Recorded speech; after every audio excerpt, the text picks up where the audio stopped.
국민 앵커 백운기, 정확한 분석, 날카로운 시각. 백운기가 하면 다르다. 여러분 안녕하십니까, 백운기입니다. 교육부가 사교육 경감 대책을 내놓았는데요. 발표 내용을 정리해보면 공교육 과정에서 벗어난 문제, 이른바 킬러 문항을 수능에서 제거해서 사교육을 받지 않고도 수능을 치를 수 있도록 하겠다. 이게 주요 내용인 것 같습니다. 교육부 발표 이후에 학생과 학부모, 학원의 입장은 다양하지만 대체로 미진하다, 본질에 접근하지 못한 것 같다는 반응이 많습니다. 왜 그럴까요? 교육개혁이라는 거대한 문제를 킬러 문항이라는 사소한 데서 해법을 찾고 있기 때문 아니겠습니까? 공교육이 왜 무너졌는지 그걸 깊이 들여다보고 대책을 마련해야지, 어찌 킬러 문항 하나 없앤다고 공교육이 살아날 거라고 생각하는지, 입시 수사를 해봐서 대통령이 나보다 교육을 더 잘 아신다 이렇게 얘기하는 교육부 장관이 있는 한 해법은 요원한 것 같습니다. 생방송 백운기 정치본색 출발합니다.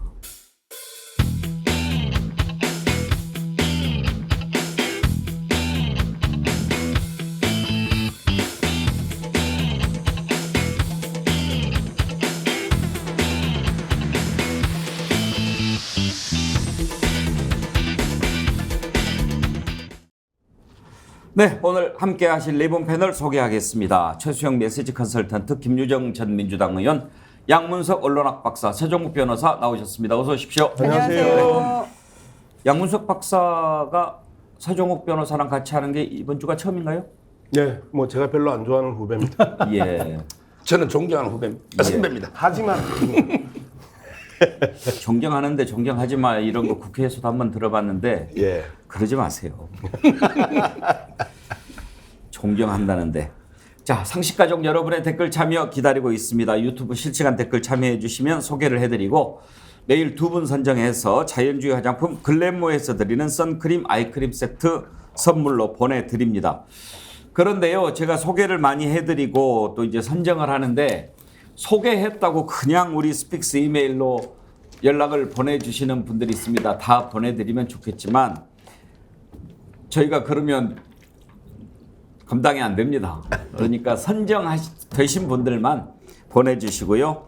또 소개를 해드린 분들은 그냥 기뻐하시고 또 소개를 해드리다 보면 앞으로 또 선정이 되니까요.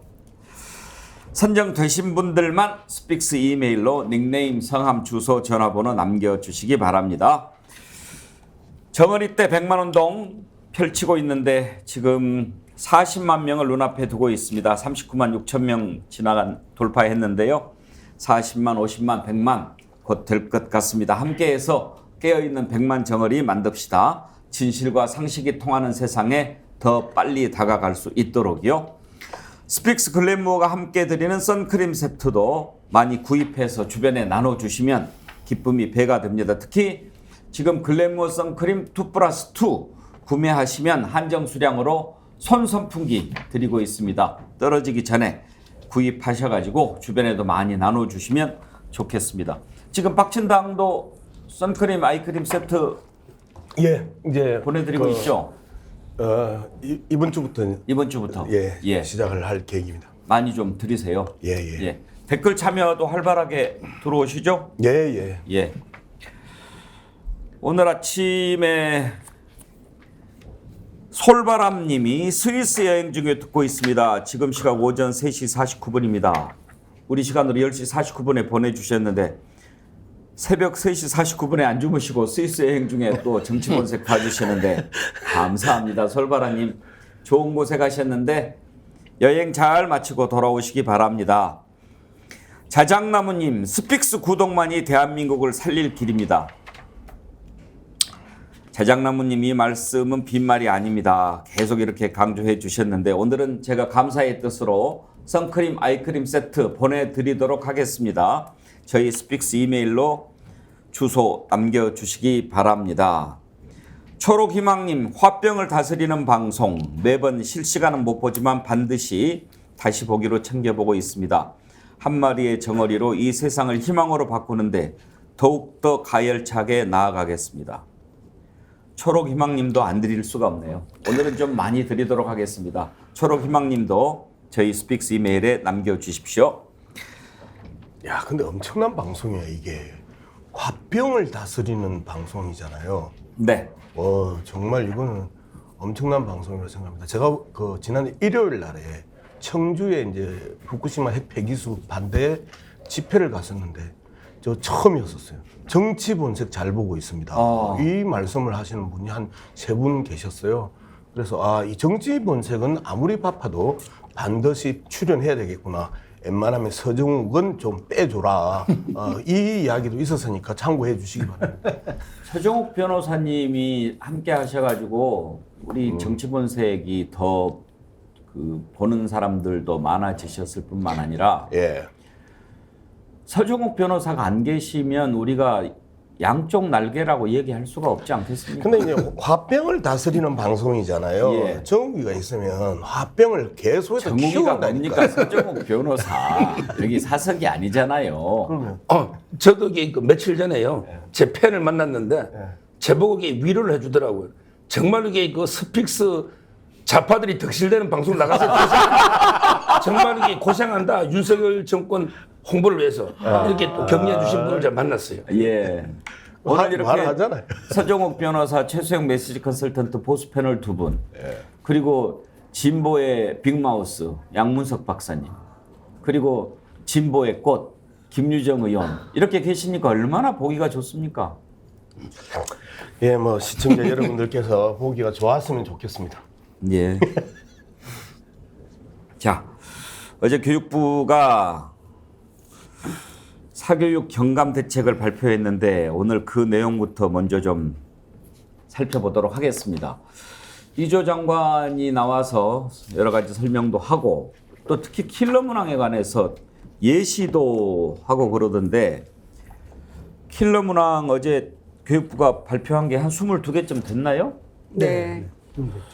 저도 이렇게 킬러 문항 봤더니 어렵긴 어렵습니다. 어렵긴 어렵고 사실 또 뭐 제가 졸업한 지도 오래돼서 그래서 다른 건 잘 몰라도 영어 문항 같은 거 봐봤더니 쉽지는 않겠던데 문제는 그것 때문에 학원이 번창하고 이걸 이권 카르텔이라고 볼 수 있는지 킬러 문항 때문에 사교육이 늘어나는지 거기에 대해서는 좀 고개를 갸우뚱하게 됐어요. 우리 양문석 박사님은 네. 특히 이제 부인께서 장학관이시잖아요. 예. 교육 현장을 잘 아시는데 네.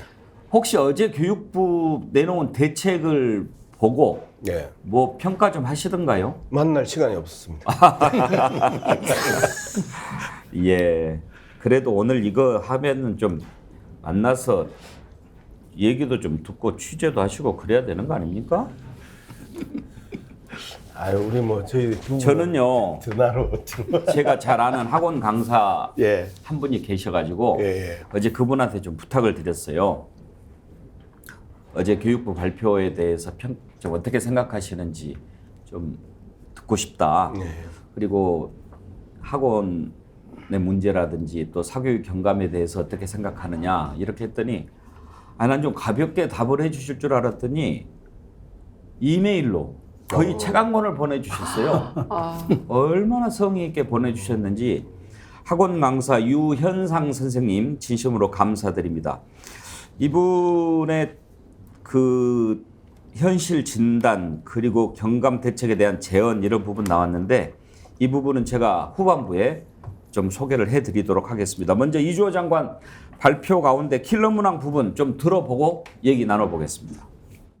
지금 이제 킬러 문항 제거는 그야말로 그 공교육 내에서 다루지 않은 문항들, 정말 학생과 학부모 입장에서 공정하지 않은 문항들을 핀셋으로 제거하겠다는 것이고요. 이거는 어떻게 보면 공정성의 확보입니다. 최소한의 공정성의 확보고 또 이 사교육 유발의 그 정점에 있는 문제를 제거하는 것입니다. 그렇지만 이러한 그 조치가 결코 변별력 확보라는 중요한 그 수능의 역할을 약화시키지 않을 것이다. 수능을 준비하는 입장에서 혼란이 없을 것이라는 말씀을 다시 드리겠습니다. 자, 여러 가지 대책이 나왔지만 일단은 킬러 문항을 수능에서 빼도록 하겠다가 가장 큰 핵심인 것 같습니다. 자, 킬러 문항을 빼면 변별력에 문제가 생기지는 않을까 하는 부분을 걱정하지 않습니까? 이 부분은 조금 있다가 따로 떼서 보기로 하고, 킬러 문항을 뺀다고 해서 과연 사교육이 없어질까 하는 부분도 짚어볼 텐데, 먼저 서정욱 변호사, 교육부가 발표했던 킬러 문항 좀 보셨나요? 예. 서정욱 변호사는 공부도 잘했고 또 서울법대 가셨으니까 뭐 그야말로 수능 거의 만점 가까이 받으셨을 텐데, 학력고사 세대예요. 학력고사. 그 킬러 문항 봤을 때 어떤 생각 드시던가요? 자괴감이 들죠. 제가 이게 읽어도 무슨 말인지를 모르니까 네. 제 실력이 이거밖에 안 되나? 좀 이게 부끄러움이 들면서 이걸 이게 만점 맞는 학생이 있네? 수능 만점 놓잖아요. 이런 이제 그 생각이 들었죠. 부끄러운 생각이 들었어요. 부끄럽다는 건 본인 실력에 대한 예. 부끄러움입니까? 예. 뭐 그때 배운 거하고 지금 배운 게 또 다르니까 뭐 꼭 그걸 가지고 부끄러워할 일은 아닌 것 같고, 그러면 킬러 문항 그게 어려운 건 사실인데 어제 교육부 발표에서 킬러 문항을 빼면 마치 사교육이 좀 줄어들고 이럴 거라는 인식에 대해서는 어떻게 생각하십니까? 뭐 물론 이제 그 사교육을 저는 없애는 거는 진짜 어렵다 봐요. 그러게 불가능한 정책 목표죠. 경쟁이 있는 한 사교육은 있을 수밖에 없죠. 다만 이제 저는 사교육을 없앨 수는 없지만 사교육을 안 받고도 명문대학에 갈 수 있는 이런 환경을 만들어 줘야 된다는 거죠. 이게 바로 이제 공정한 변별력. 변별력은 필요합니다. 왜? 어차피 경쟁이 있으니까.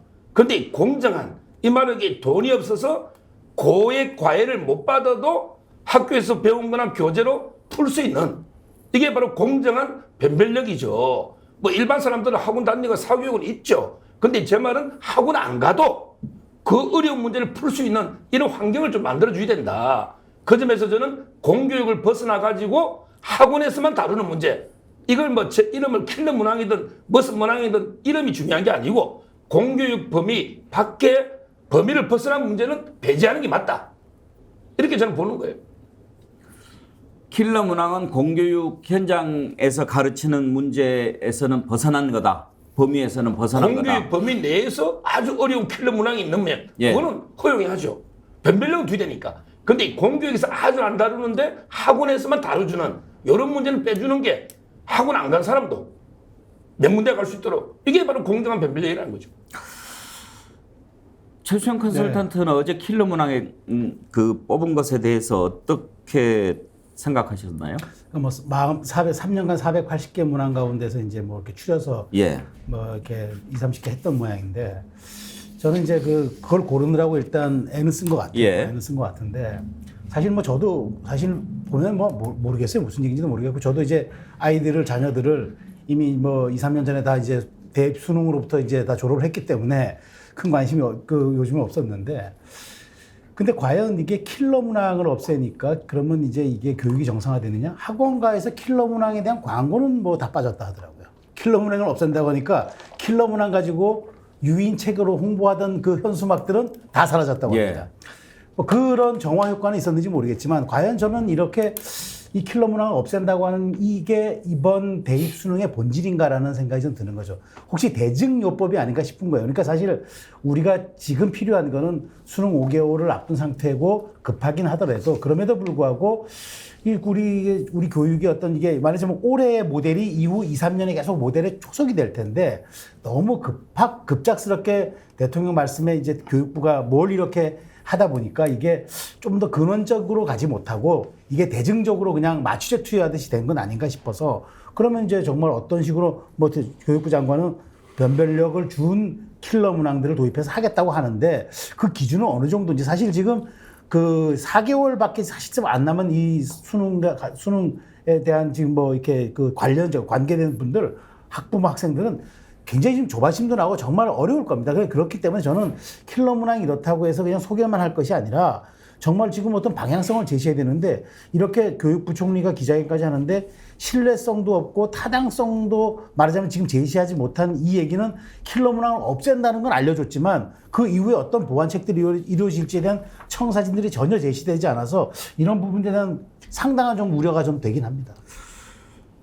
어제 킬러 문항 내놓은 걸 보고 현장에서는 이게 왜 킬러 문항이지 하고 궁금해하는 반응도 있었다고 해요. 김유정 의원. 그렇습니다. 그러니까 킬러 문항이 지난 3년하고 올해 6월 모의평가 합쳐서 22개 정도를 뽑아냈다는 거죠. 그런데 한 문제인가 두 문제를 제외하고는 대부분 EBS와 연계된 내용에서 나왔다는 거예요. 자, 그러면은 이권 카르텔 얘기했었는데 EBS가 카르텔의 중심에 있다는 건지 모르겠고요.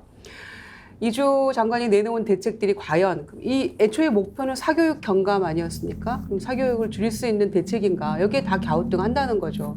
심지어 학원 간에서는 지금 이제 킬러 문항 없앴다고 하셨는데 준 킬러 문항 나왔습니다만은 친윤 문제 이런 얘기까지 나온다는 거죠. 그런 단어까지.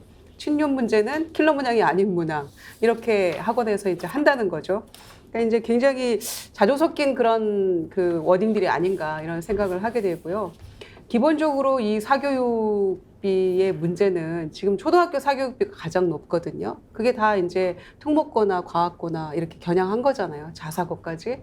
근데 그거 없애지 않고 사교육비 줄이겠다라고 하는 근본적인 대책이 될 수 없다고 생각하고요. 특히 오늘날의 입시제도를 만들어낸 한 중심에 이조 장관이 있거든요. 그러니까 지금 수시 대 정시의 비율이 아마 6대4 정도 될 겁니다. 그러면은 지금 보통 우리 아이들이 이제 학원 가서 이렇게 배우고 하는 거는 수시를 겨냥한 내신을 올리기 위한 그런 게 가장 큰 원인이에요. 그런데 킬러 문항은 사실 어쩌면 최상위권 아이들의 그들만의 리그일 수 있단 말이죠. 그렇다고 해서 그걸 없앤다고 해서 아이들이 학원에 안 가느냐. 수시 비율이 정시보다 훨씬 높기 때문에 사실은 내신을 올리기 위해서 3학년 1학기 성적까지 보통 들어가거든요. 그 다음에 이제 그 등급 산정해가지고 최저 등급 해가지고 수시로 이제 대학 들어가는 건데 그렇다고 하면 내신에서 최대한 끌어올리기 위해서 학원을 많이 가게 되는 건데 과연 이게 킬러 문항하고 무슨 상관관계가 있는가? 킬러 문항 없애고 공교육 강화해야 한다는 말에 모두가 동의합니다만은 과연 장관이 발표한 어제 며칠 전에 그 내용들이 실질적으로 사교육비를 경감할 수 있는 근본적인 대책인가? 여기에 전부 다 회의감을 느끼고 오히려 혼란만 가중시켰다라고 판단하는 거죠. 양문석 박사 의견은 어떠십니까? 예, 지금 뭐 그 김유정 의원이 이야기하셨던 부분들이 그 핵심인데요. 그 이번에 그 발표했던 22개 문항 중에 정답률이 36% 정도 나오는 그런 그 내용이 무슨 킬러 문항이냐라고 지적하신 분이 계십니다. 김익현님, 우리 지금 댓글에도 올라왔고 이제 또 이 제이에게님이 이제 그 EBS 출제 범위 안에 다 있다라고 이제 지적하신 분들도 상당히 중요하고요. 근데 나는 오히려 핵심은 그 이 댓글 중에서 이제 맥빌님 학력고사 세대들이 꼰대 정신으로 현 시대를 재단하려고 한다. 이 부분이거든요. 킬러 문항이라고 이야기를 하면서 계속 이 모든 교육의 주범을 킬러 문항으로 몰아가는 듯한 이러한 이제 분위기인데 사실상 가장 기본적인 게 대학 서열화의 문제 아닙니까? 그리고 그 서울 집중의 문제고요.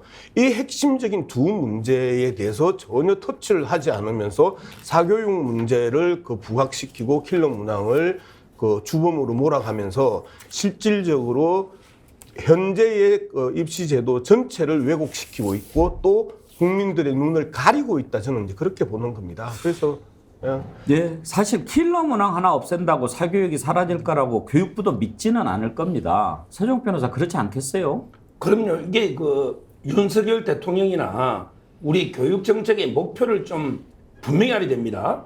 지금 물론 장기적으로 사교육을 좀 줄여보자는 목표도 있지만 기본적으로 제가 대통령실에 좀 저도 여러 군데 전화를 해봤어요.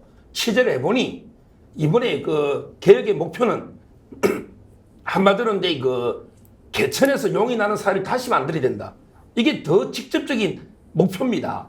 무슨 말이냐면 이게 제가 학교 들어갈 때는요, 지방이 서울보다 서울대 합격률이 50%가 넘었습니다. 옛날에는 이게 그 옛날에도 사교육은 있었죠. 근데 대구의 고등학교도 20명씩 서울대 갔습니다. 지금 이게 강남에 대부분 학생들이 서울대를 간단 말이에요. 이 말은 이게 개천에서 용이 나는 사회가 이게 이미 무너졌단 말이에요. 따라서 저는 이번에 윤석열 대통령의 개혁의 핵심은 정말 이게 그 사교육을 없애자는 게 직접 목표가 아니고 사교육을 안 받아도 학교 교육만 충실하게 받고 교재를 이렇게 충실히 공부해도 좋은 대학에 갈 수 있는 이런 문제를 내자. 그러니까 이제 공교육 범위 파괴 문제를 내지 말고 킬러 문제는 내라 이거예요. 다만 학교에서 배운 거 교재로 공부할 수 있는 킬러 문항 내라. 변별력이 필요하니까 이게 바로 공정한 변별력 이거거든요. 목표가. 서정 변호사 말씀 들으면서 제가 100%다 동의하는데 예. 다만 저하고 지금 방향이 조금 다른 것 같아요. 예. 다 지당하신 말씀인데 한두 가지만 그러면 제가 서정 변호사한테 질문을 하면서 우리 거리를 좀 좁혀봅시다. 예.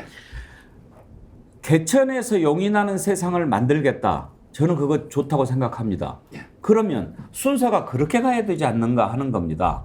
대통령이 지금 우리 사회가 너무 서열화돼 있고 오로지 서울대 나오냐 안 나오냐로 그냥 모든 것이 갈라져 버리는 세상이 됐는데 이거는 마땅하지 않다. 왜 그러냐? 공교육이 무너져서 그렇다. 나는 임기 5년 동안 이제 4년 동안 공교육을 살리는데 모든 것을 바치겠다.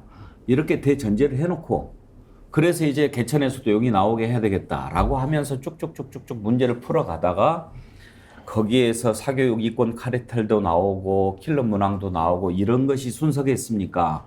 아니면 어디서 갑자기 얘기 듣고 야, 그 킬러 문항이 문제라는데 이렇게 해서 거꾸로 가는 그런 모양새 아닙니까? 어떤 게 순서가 맞다고 보십니까? 뭐 저는 데 있고 당연히 앞에 말씀이 순서가 맞고요. 그 점에서 윤 대통령이 저는 데 있고 소통하고요. 그다음에 이 절차 과정에서는 조금 이게 되돌아볼 다시 좀 아쉬운 점이 있어요. 저는 그 순서를 얘기하는 겁니다. 그 순서는 이게 저도 앵커님 말씀 동감해요. 예. 그다음에 또 한 가지. 예. 윤석열 대통령이 어디에서 그 얘기를 듣고 이렇게 지금 진행이 됐는지는 잘 모르겠어요. 그런데 교육부 장관이 또 박대출 정책의장이 그렇게 얘기를 해요. 대통령이 입시 수사를 많이 해봐서 교육에 있어서는 전문가다. 심지어 교육부 장관이라고 하는 사람, 교육부 장관도 한 번도 아니고 두 번째 하고 있는 사람이 나보다 더 많이 아신다. 이렇게 얘기를 하는 것 어떻게 생각합니까? 제가 이제 저번 주 방송에서 이조 장관이나 박대출 의원이 그렇게 대통령한테 한 거는 과잉 아부다. 잘못된 발언이라고 제가 이게 분명히 지적했고요. 근데 이번에 윤석열 대통령이 이렇게 하는 게 갑자기 툭 튀어나온 건 아니에요. 원래 이게 대선 공약집에도 보니까 이런 게 있습니다. 공교육 정상화에서 이런 게 있고요. 이재명 대표도 공약이 있어요. 고난이도 문제는 삭제한다. 다만 이게 옛날에 이제 그게 부각이 안 되고 계속 지시에도 안 먹히다가 이번에 국장을 바꾸니까 갑자기 크게 언론에서 부각이 되는 바람이 된 건데 뭐 저는 툭 튀어나온 건 아니다고 보고 다만 이제 아쉬운 거는 처음부터 앵커님 말씀처럼 좀 이게 절차를 제일 먼저 차근차근 좀 이게 공론화 통해서 소통하면서 밟아와야 되는데 이렇게 갑자기 한 4, 5개월 두고 노는 거 이 점은 저는 아쉬운 점이 있다. 이 말씀 드리고 다만 이게 윤석열 대통령이 이런 공약이 천공하고는 관계없습니다. 천공 스님하고는 관계없어요. 어떤 분에게 천공이 뭐 수능을 없애자니까 윤 대통령이 하는가 이거는 저는 괴담이다. 우리나라의 국민이 뽑은 대통령을 어떻게 천공한테 놀아나는 이렇게 하는 거는 저는 과잉 공격이고 다만 이제 절차적으로는 조금 이게 너무 이게 아쉬운 점이 많이 있어요. 예, 뭐 이야기 좀 출발점을 계속해서 서정욱 변호사하고 이야기하면 어디가 초점인지 내가 지금 구분을 하기가 굉장히 힘들어서 그런데 일단 개천에서 용난다 이야기부터 좀 합시다. 개천에서 용난다 아까도 말씀드렸던 것처럼 학력고사 세대가 계속해서 수능 세대를 갖다가 재단하려고 하면서 지금 발생하는 문제거든요. 학력고사 세대는요 사교육 금지였었어요. 전두환 군사정부가 아예 학원조차도 문을 닫게 했던 그 시절에서 개천에서 용나던 시절이 있었습니다. 그러면 차라리 사교육을 통째로 없애버리든지 그렇게 가는 부분이 맞는데 목표가 뭐냐? 공교육 정상화냐 사교육 축소냐? 지금 이 부분이란 말이에요. 킬러 문항이 공교육 정상화가 아니고 사교육 축소로 지금 느껴지고 있다는 부분에 대해서 전체적인 교육개혁에 대한 부분, 이 정부의 3대 개혁이 교육개혁, 노동개혁, 연금개혁인데 교육개혁에 대해서 던졌다라는 내용이 지금 겨우 이 정도 수준이라는 게 가장 심각한 문제입니다. 두 번째, 대통령이 이야기를 했던 부분을 계속해서 이제 보강하는 과정에 있어서 지금 엉뚱한 방향으로 가는 거거든요. 대통령이 공교육 과정을 강화하자라고 하는 이야기를 던졌는데 이주호 장관이 말을 잘못했잖아요. 학교 수업 문제로 축소시키면서 그러면 엄중한 경고를 먹었어요.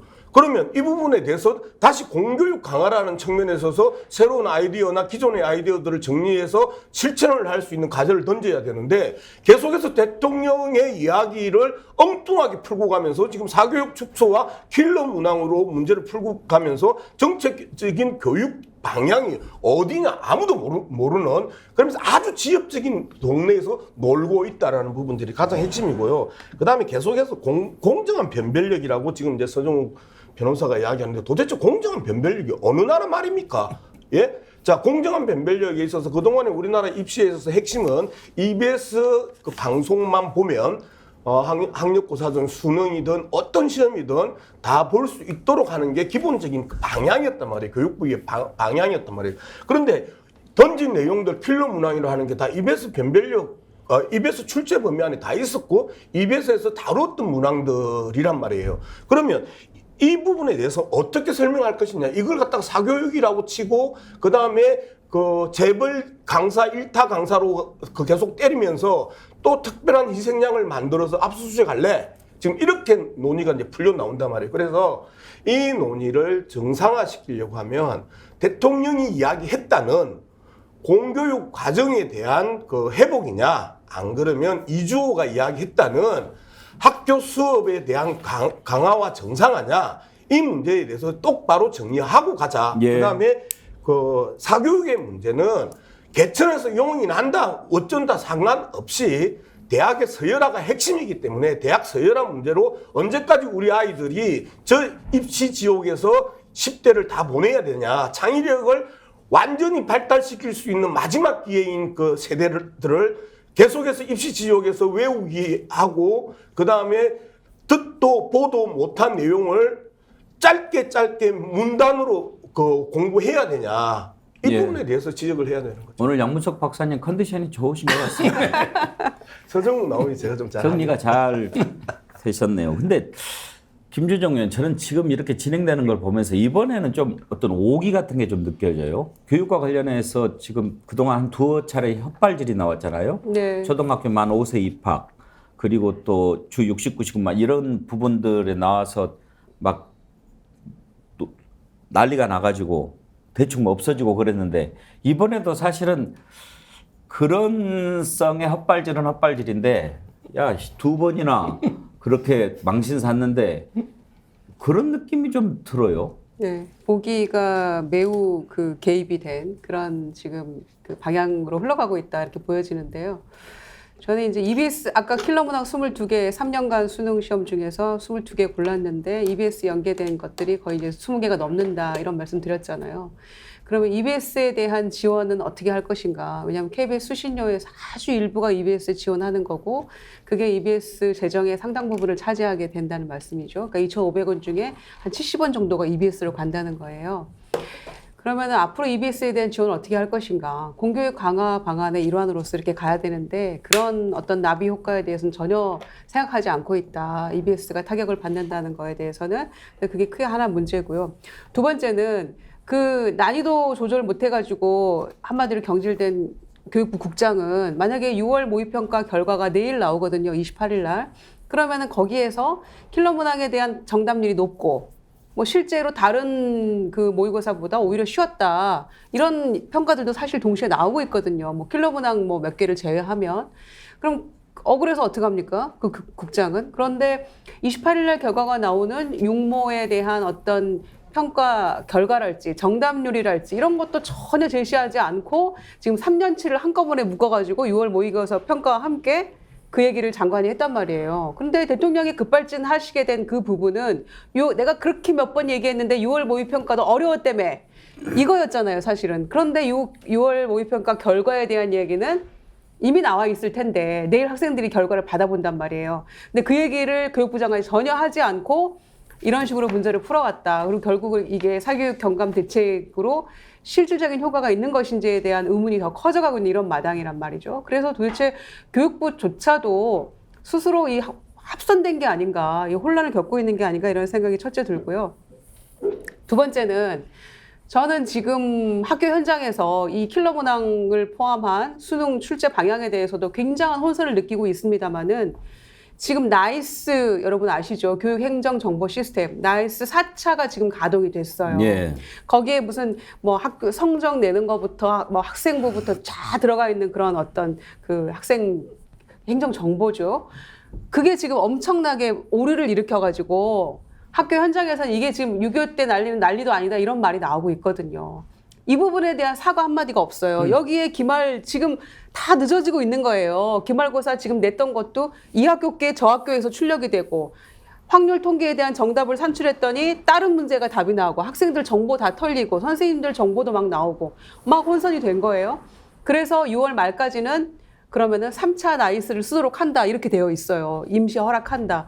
그럼에도 불구하고 이미 출제됐던 그 기말고사 문제가 다른 학교로 막 출력이 되고 이랬기 때문에 그거 포기하고 새로 문제 내고 이렇게 지금 대혼란이 겪고 있거든요. 그러니까 시점과 그다음에 과정과 이런 것들이 지금 수능 문제 킬러 문항과 더불어서 이 나이스 4차도 오류가 되게 크게 나고 있어서 학교 현장은 그야말로 너무나 혼란스러운 거예요. 이 모든 예. 것들이 교육을 몇 년 전부터 계획을 세우고 제대로 하더라도 그게 실질적으로는 여러 가지 어려움이 있는데 이렇게 급발진해가지고 될 문제냐. 4차도 1학기가 마치고 나서 조금 시험 가동해 본 다음에 방학 때 그리고 2학기부터 사용하는 게 낫잖아요. 애초에 그 계획대로 이게 그 가동을 못 한다면. 그러니까 이 두 가지 전부 다가 너무나 급하게 즉흥적으로 미래를 내다보지 않고 이루어지고 있다. 예. 그래서 혼란이 더 커지고 있다. 이 말씀이죠. 자, 지금 이제 네 분 말씀을 들어봤는데 대체적으로 의견이 모아지는 거는 그렇습니다. 킬러 문항 문제가 있다. 그래, 문제 있어요.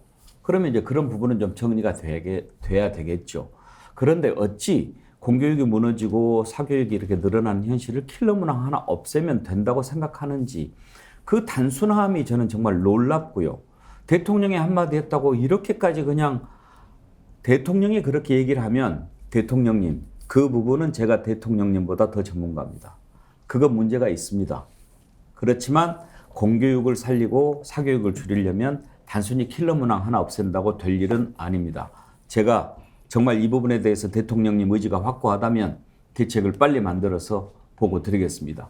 이렇게 나가야 그게 진짜 장관이고 2번이나 해먹은 장관이 해야 될 일 아니겠습니까? 제가 앞부분에 말씀드린 학원 강사 유현상 선생님 평가를 한번 소개를 해드리겠습니다.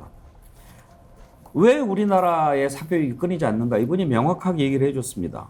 우리 부모들이 어떻습니까? 나는 못 배웠어도 돈이 없어서 파출부를 해서라도 내 자식만큼은 좋은 대학 보내고 싶다. 이 마음이 우리나라 부모님들한테 다 있는 것 아닙니까? 그러니 어떻게 해서든지 의대 보내려고 하고 법대 보내려고 하고 그러다 보니 남들보다 더 많이 가르치고 싶고 그런 게 지금 교육 현실 아닙니까? 자, 그래서 이제 사교육을 시킨다 이거예요. 그러면 이제 사교육 현장에서는 어떻게 합니까? 좋은 대학을 보내기 위해서 막 스킬을 가르치는 거죠. 어제도 사교육 스킬이 나왔는데 사교육 스킬에 대해서 이 유현상 선생님이 이렇게 표현하더라고요. 잘 나가는 학원 강사는 부단한 노력을 통해서 킬러 문항에 대한 스킬을 만들어 가르치는 게 사실입니다. 저도 마찬가지입니다. 제가 흔히 하는 말 중 수능이 쉬웠던 과거에는 고기 잡는 방법만 가르쳤는데 지금은 고기 잡는 방법뿐 아니라 생선을 손질해서 뼈를 바르고 학생의 입에 넣어서 먹여줍니다. 이걸 스킬이라고 합니다. 이런 것을 공교육 교사가 현실적으로 할 수도 없고 능력이 없어서가 아니고 굳이 해야 할 이유를 찾기 어렵기 때문에 저는 공감이 많이 됐어요. 그러면서 경감 대책을 전체적으로 봤을 때 특별한 내용은 킬러 문제를 제거한다는 것이고 나머지 내용은 지금까지 모든 정부에서 주장해왔던 내용하고 거의 똑같아서 과연 그 효과가 어느 정도나 있을까 궁금하다 이렇게 얘기를 하셨어요. 그러니까 어제도 제가 주의 깊게 들었는데 킬러 문항 외에는 들어온 게 없어요. 왜? 계속 해왔던 얘기니까. 그것을 어떻게 현실화하겠다는 것인지 이거를 보여줘야 되는 거 아닙니까? 오늘 아침 한 매체의 칼럼을 제가 참 재미있게 읽었는데 옛날 과거도 그렇게 좀 심했더라고요. 그래서 박제가 조선후기 실학자죠. 과거론에서 그런 비판을 했어요. 모든 길을 다 막아놓고 오직 문 하나만 열어놨다. 한순간의 잘잘못으로 평생의 진퇴를 결정짓는다. 물이나 불 속에서 시험을 본다고 해도 대부분 그 속으로 뛰어들 것이다. 조선시대 과거제를 얘기한 겁니다.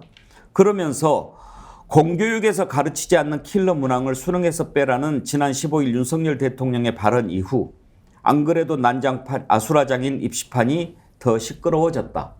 고작 문제 몇 개 바꾼다고 달라질 난장판이 아니다. 입시 성적 한 방으로 인생 경로가 판가름 나는 한국의 현실이 바뀌지 않는 한 말이다. 바로 이게 본질 아닙니까, 주성 컨설턴트? 맞습니다. 지금 사실 지금 그 칼럼을 인용하셨는데 과거 조선에서의 유일한 신분 상승의 통로가 양반과 중인이 할 수 있는 게 과거제였거든요.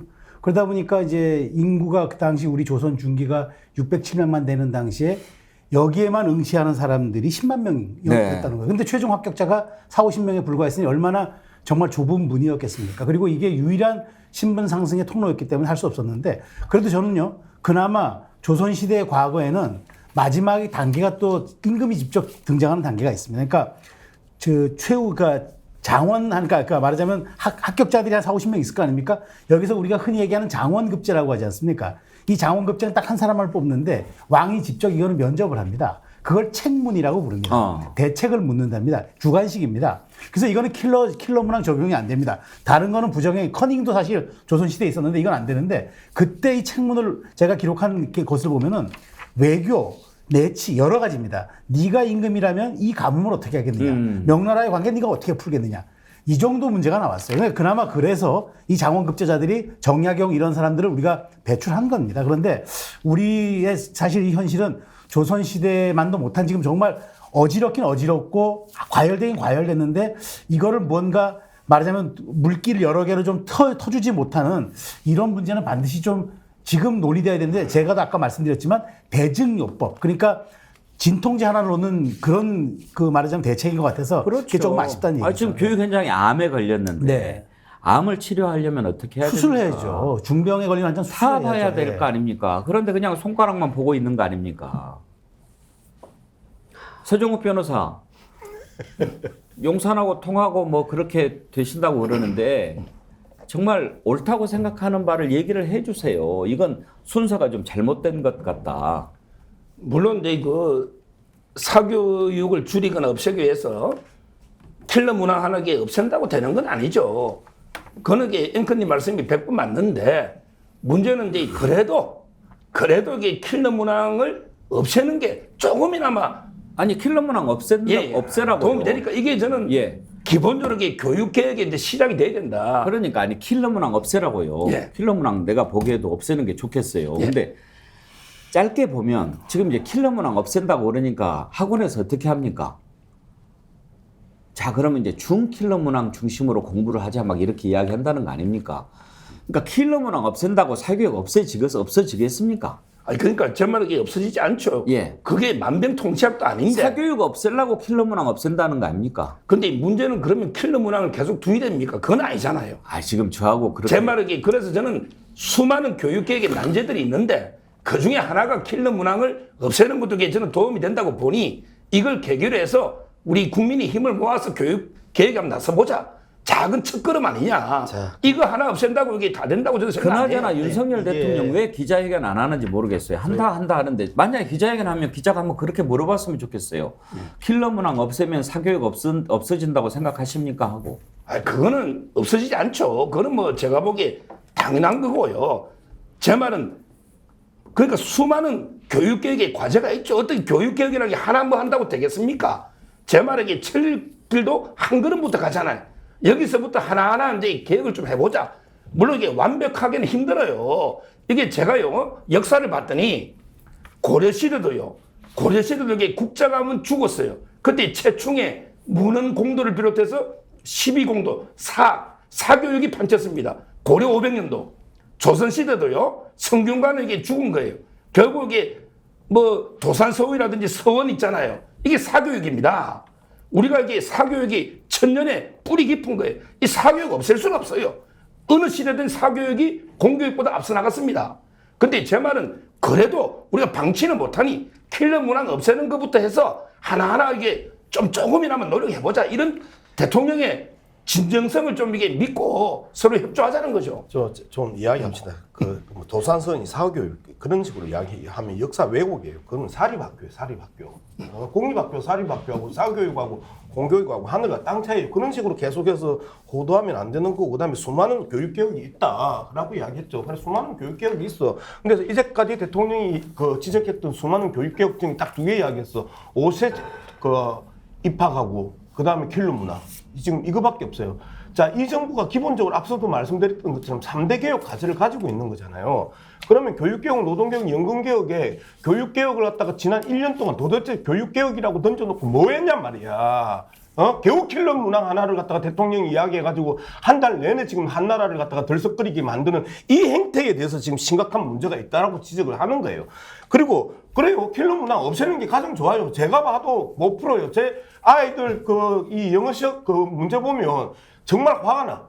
자, 그 킬러 문항 없애는 건데 그 킬러 문항은 수많은 교육 과제에 있어서 가장 밑단에 있는 한두 개란 말이야. 그 한두 개를 건드려 가지고 지금 온통 교육 개혁하는 것처럼 흉내 내지 말라는 거예요. 그다음에 세 번째 교육부 문제입니다. 저는 기본적으로 윤석열 정부의 공포 정치가 이 공무원들에게도 엄청난 부담을 주는 것뿐만 아니고 임명직 교육부 장관에게도 이 공포 정치가 그대로 적용이 된다고 봅니다. 자, 이 정도 나라가 시끄러웠으면 종합 대책이 나왔어야죠. 그죠? 그리고 이 종합 대책에 있어서 킬러 문항 문제는 저 끝에 있어야 되는 내용이에요. 그런데 지금 교육부 자체가 이 정부의 3대 개혁 과제라고 하는 교육 개혁 과제에 있어서 한 번도 제대로 종합 대책이 나온 적이 없단 말이에요. 그러니까 이 문제가 계속해서 시끄러운 거예요. 자, 이러면 이 정도구나. 자, 그러면 윤석열 대통령이 말 잘못했구나, 실수했구나 라고 인정하고, 그리고 윤석열 대통령이 빨리 교육부의 종합 대책을 만들어라. 그리고 이 현재의 문제를 갖다가 어떻게 풀 것인지를 고민을 해서 발표를 하자. 이렇게 이야기해야 되는데, 뭐 국자감에도 뭐 문제가 있었고, 뭐 성균관에도 문제가 있었고, 그때도 사교육이 있었고, 이 이야기가 뭐 하려고 튀어나와? 그거 없애자는 게 지금 줄이자라는 게 기본적인 우리의 논의인데. 자, 교육 문제가 참 어렵죠. 그래서 백년지 대계라고 하지 않습니까? 우리가 여기서 짧게 토론해서 할 것 시간까지는 안 되지만, 그렇게 어려운 문제를 그렇게 쉽게 생각하는 것, 거기에서 문제가 시작이 된 거 아닌가, 그런 생각이 드는데요. 다음으로 넘어가려고 하는데 혹시 뭐 하실 말씀 있으신가요? 김유정 의원? 특별히 없습니다. 다만 교육부 장관이 얼굴 보니까 나에게 이런 날이 오다니라고 얼굴이 굉장히 안 좋네요. 본인이 이런 교육 과정과 오늘날의 이런 수시 정시 이런 것들을 다 만든 장본인으로서 일단 깊은 반성이 필요하고요.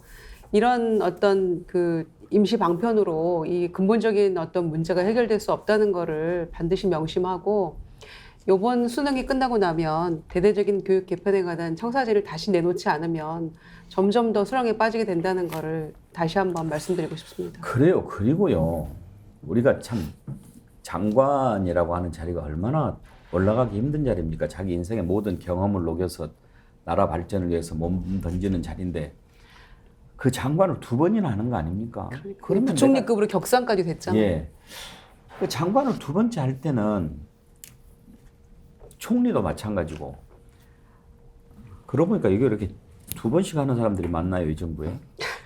내가 이번에 정말 교육부 장관 2번째 하는데 내가 정말 있는 동안에 몸을 아주 뼈를 가루로 만들더라도 대한민국의 공교육 바로 세우겠다, 이런 생각을 한번 딱 먹고 시작을 해서 대통령을 설득을 해서 그렇게 간다든지 그래야지, 2번이나 장관을 하면서 뭐 대충 뭐 이까이끔 뭐 옛날에 했던 경험으로 뭐 그냥 가자, 이런 생각하면 안 되잖아요. 그러니까 제가 또 하나 지적하고 싶은 게, 지금 잘 모르는 분들이 있는데 2025년부터는요 고교 학점제가 시행이 됩니다. 고교 학점제가 정확히 뭐냐면은 지금 중2 애들이 고등학교 1학년 되는 해부터요 자기가 수업을 마음대로 선택해서 들을 수 있어요. 1학년 하나만 자기가 공통된 과목 이수하고 나머지는 해요. 그런데 이 문제를 그러면 이렇게 선택된 학점들을 어떻게 수능에 반영할지 전혀 대책이 안 나왔어요. 일단 시행만 하기로 했어요. 근데 이거 굉장히 큰 문제거든요.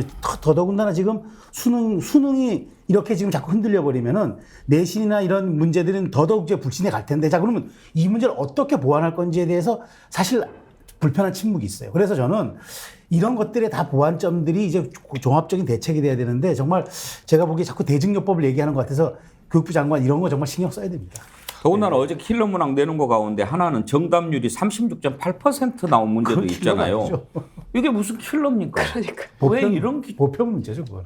그러니까 이제 이게 이번 그 발표가 얼마나 주묵구구식이고 그 이 현재의 상황을 모면하기 위한 그 이 잔머리인지가 이제 드러나는 게 그런 거예요.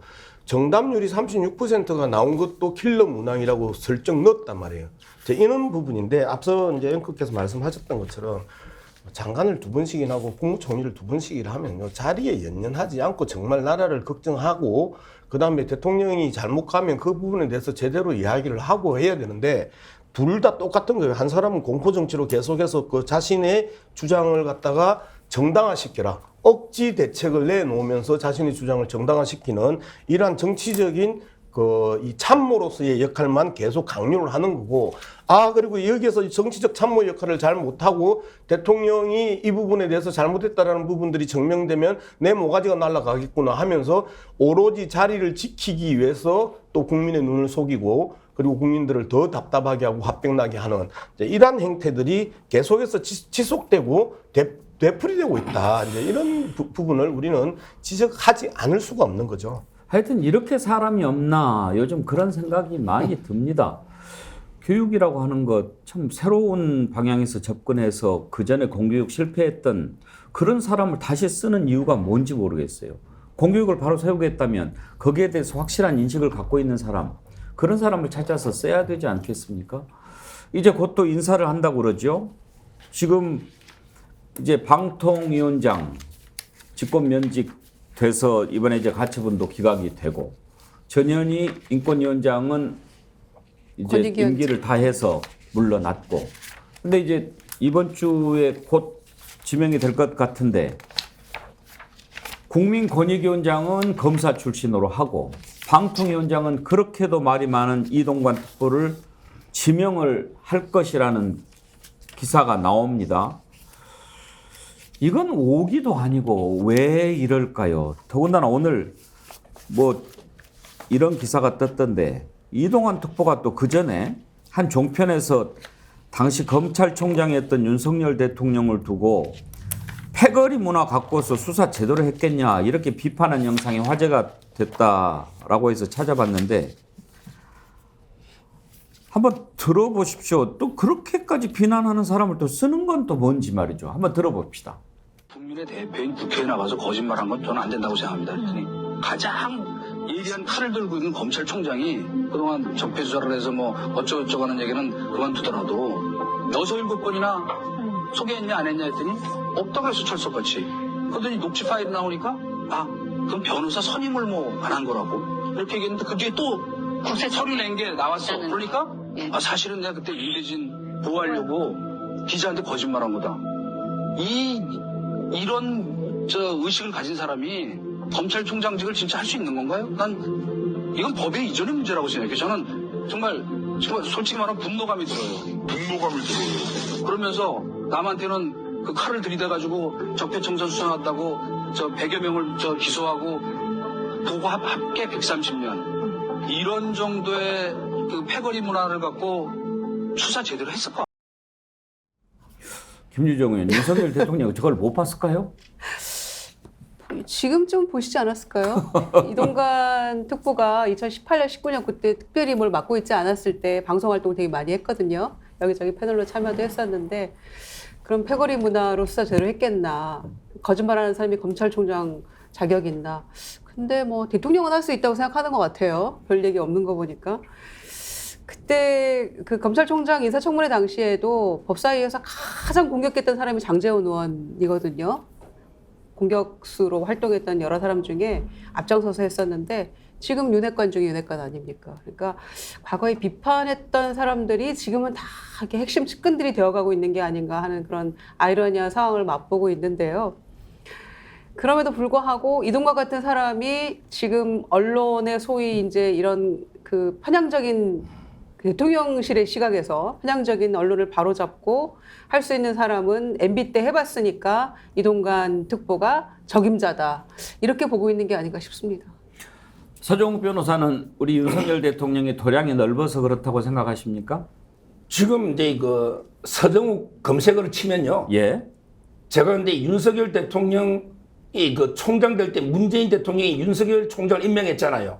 그때 제가 신문에 칼럼을 썼어요. 권력의 충견 윤석열 절대 총장 안 된다. 그렇게 썼어요. 그게 제일 많이 떠들어다네요. 예. 그때 문재인 대통령이 왜 임명했습니까? 하지 말라는데. 지금 와서 이게 윤석열 대통령 요가지. 그때 윤석열을, 오늘의 윤석열을 누가 만들었어요? 이게 문재인 대통령이 만든 거 아닙니까? 저는 그때 반대했었어요. 근데 지금은 솔직히 저는 윤 대통령 좋아하고 친합니다.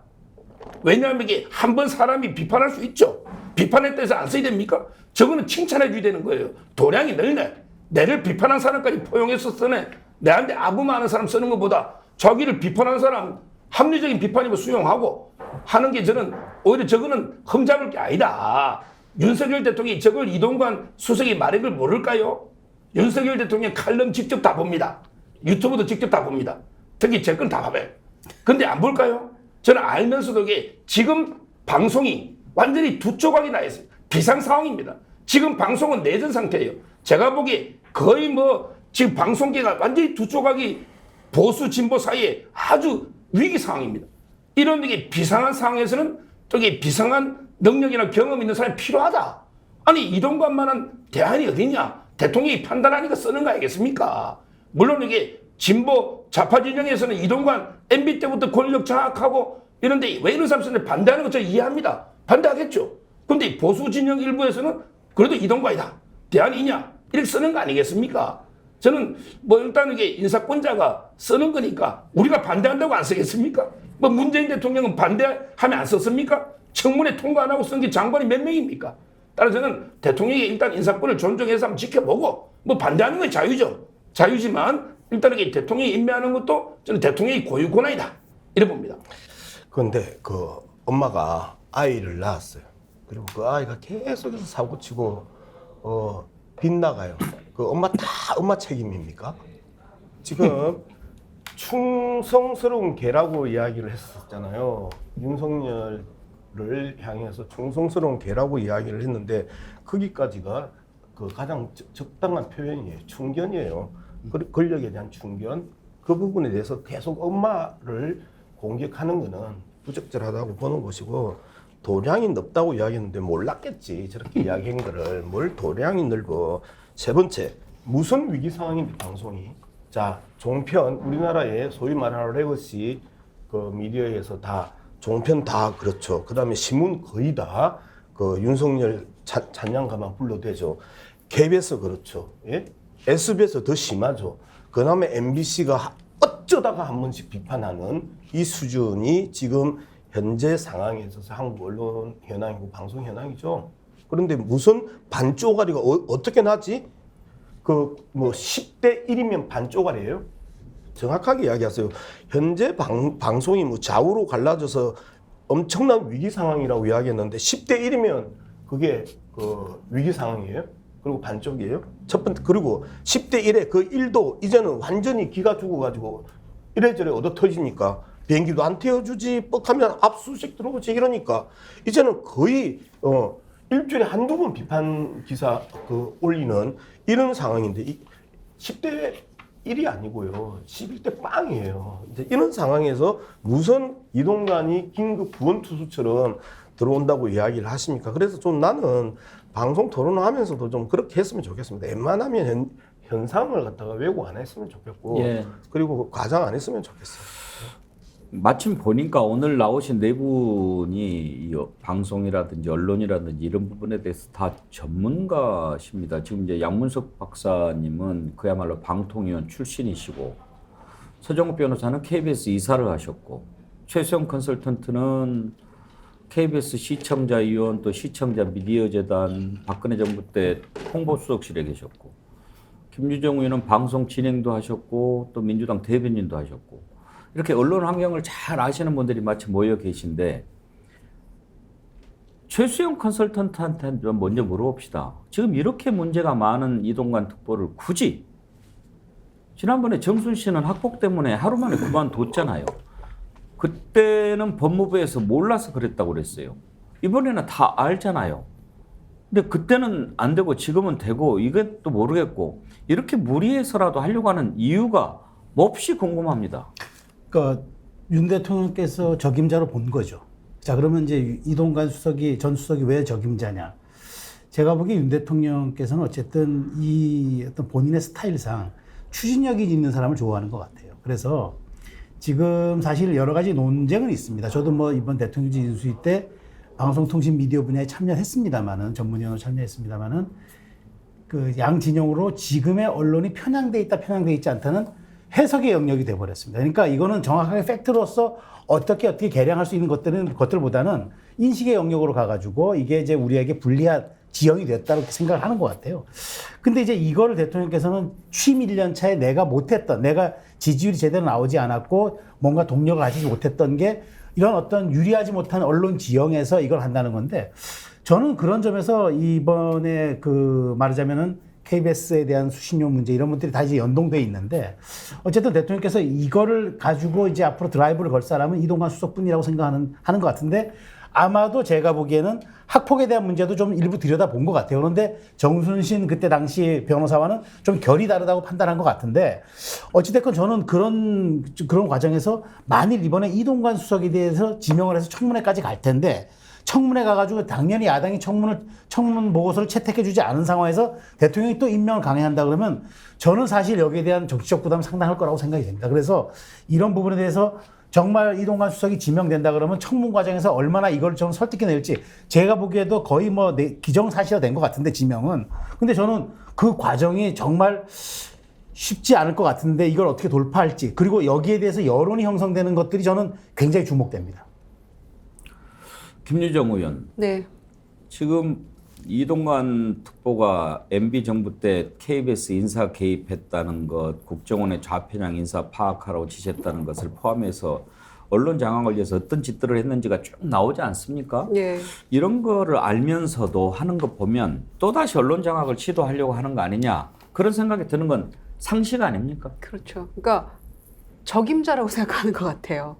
MB 정권 때 이렇게 장악하고, 지금 오늘 아침 경향신문 같은 데도 굉장히 크게 이제 몇 개에 걸쳐서, 지면에 걸쳐서 보도가 됐었는데, 2010년에 이제 국정원의 주문 생산한 그런 보고서라는 거 아닙니까? KBS의 좌편향 인사들 다 색출해라, 뭐가 문제인지 다 해서 올려라, 이렇게 했다는 그 문건들이 다 이렇게 보고가 됐고, 수시로 이제 그 청와대 행정관하고 국정원하고 다 이렇게 소통하면서 그런 보고 문건 만들어서 생산해서 홍보수석도 다 보고했다는 거죠. 그러니까 정말 그 심각한 문제인데, 방통위원장을 면직시켜버린 이유가 뭐 중립성의 훼손 이런 거 아니었습니까? 편향성 이런 문제였는데, 지금 그 문제는 지금 사법부에서 제대로 가려지도 않은 문제였고, 그런 상황에서 이동관 수석이 했던 행태는 너무나 명확하게 지금 드러나고 있는데도 사실관계가 분명한 그런 편향적인 그 일들을 해왔던 것이고, 심지어는 지금 방통위원장 내정설이 나도니까 그 혜택을 입었던 종편 기자들도 대다수가 반대하고 있거든요. 이동관 내정에 대해서. 그렇다면 이 문제가 얼마나 심각한지 아마 아실 거예요. 그런데도 이거를 강행하는 것은 MB 때 잘했네, 또 시켜봐야 되겠네, 이거 말 안 듣는 방송들 좀 정리를 해야 되겠네, 이렇게 지금 생각하고 있다는 것밖에 안 보이거든요. 그러니까 지금 해왔던 것도 본인의 그 과오나 실수에서 비롯된 바이든 날리면 사태 때부터 해가지고 이 방송이나 언론이 이렇게 몰아가게 하고 있는데, 또는 뭐 한동훈 장관 관련해가지고, 개인정보 관련해가지고 청문회 자료 가지고도 MBC 압수수색하고 이런 사태까지 이르는 거 아닙니까? 그거보다 더 지금 심한 일을 아무렇지도 않게 하겠다라는 대국민 선언에 다르지 않다, 이렇게 보여지고요. 그래서 이거는 정말 임기 이제 갓 1년 지난 대통령이 지금보다 더한 어떤 언론 탄압이나 방송 장악으로 가겠다는 선언이기 때문에 대국민 선전포고 하겠다는 거죠. 나나님, 이동관 임명하면 돈 많은 가해자는 피해자랑 합의만 하면 이제 학폭 따위는 문제 없다는 윤석열 정부 철학으로 받아들일랍니다. 마루하님, 지금 언론 통제하려면 아주 쉬울 듯. 기자 정신도 없는 애들 태반이고 방송도 권력에 붙어서 방송하고 있는데 이런 상황에서 언론 통제하려면 그냥 할 수 있겠죠. 그런 의견 주셨어요. 자, 이렇게까지 하는데도 밀어붙이죠.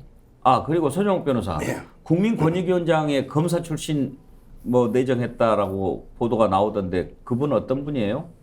제가 이제 그 군대 생활을 원주에 법무관을 했어요. 예. 국립법무관. 예. 그때 그 원주지청장으로 제가 잘 아는 아, 분입니다. 예. 그 이후에 아마 대검의 중수부장 하시고요. 고검장까지 하셨을 거예요. 상당히 그 윤석열 대통령의 멘토죠. 김홍일. 예. 제가 알기로 충청도 분으로 알고 있고요. 자, 이동관 수석에 대해서 일단 우리 김유정 의원님 말씀 중에 한상혁 위원장을 면직한 게요. 중립성 때문에 면직한 거 아닙니다. 중립적 인사는 원래 없어요. 방통위는 여당 몫, 야당 몫이 있어요. 그게 중립적 인사가 어디 있습니까? 그럼 이게 김현은 중립적인 사람입니까? 그렇잖아요. 거기 김효재, 우리 또 이게 이런 분들이 다 당의 추천이기 때문에 중립적인 인사는 방통위에 아예 없어요. 원래부터 방통위는 권력을 잡은 사람이 3명 먹고 야당이 2명 먹고 이런 게 방통위입니다. 우리 위원님 계시지만 우리 위원님도 아주 중립적이고 딱 객관적인 분은 아니잖아요. 민주당이 지금 출마하려고 하잖아요. 따라서 한상혁 위원장 자른 게 이거는 밑에 국장부터 과장까지 구속이 됐잖아. 범죄로 기소가 됐잖아. 그래서 이번에 면직한 거고 법원에서도 그래서 집행정지도 패소한 거예요. 요걸 바로 잡고. 그 다음에 두 번째, 자국의 방통위의 중립적 인사, 그러니까 이동관 수석이 그게 아니라고 하는데 제가 조금 전에 이야기한 것처럼요. 지금 이게 어떻게 딱 중립적 인사가 방통위 누가 추천합니까? 당에서 추천하는데 아무래도 이게 자기 당에 충실한 이런 분들 추천하지 않겠어요? 현실이. 물론 이게 이론적으로야 또 5명이 다 가장 중립적이고 편향된, 그러면 최민희는 왜 추천합니까? 물론 임명은 안 됐지만 최민희 그분이 남양주에서 가짜뉴스로 처벌까지 받은 전과가 있는 분입니다. 이런 분을 왜 방통위원으로 추천합니까? 민주당이 잘한 겁니까? 이것도 저는 이동관 수석이 편향됐다 하기 전에 그 민주당은 중립적 인사를 다 추천했느냐? 한상혁은 중립적 인사입니까? 한상혁 제가 신림동 강의할 때 수업 들은 제자예요. 그 전혀 하다못해 언론학 박사기도는 없습니다. 위원님보다 우리 양문석 박사보다 더 전문성이 없어요. 비교 대상이 어불성설이지만 근데 위원장 했잖아요. 어불성설 얘기는 아예 안 하시는 게 좋고. 근데 제 말 한상혁 위원장을 방통위원장 할 때는 그러면 공정하고 권익위 얘기하는데 방통 얘기를 더 길게 하시네. 예, 권익위 김홍일 검사장은 뭐 별 이슈가 안 되니까. 아니 그것을 제가 궁금해서 물어보는 거예요. 검사 출신이 국민권익위원장 간 적이 제가 그 말씀 마지막으로 드릴게요. 예. 지금 이게 전직은 전현희는 제 동기 변호사입니다. 예. 근데 이번에 검사 갔잖아요. 아마 이게 검사 간 적 없어도 변호사나 검사나 뭐 저는 이게 똑같은 법조인이 문제가 있는 거고요.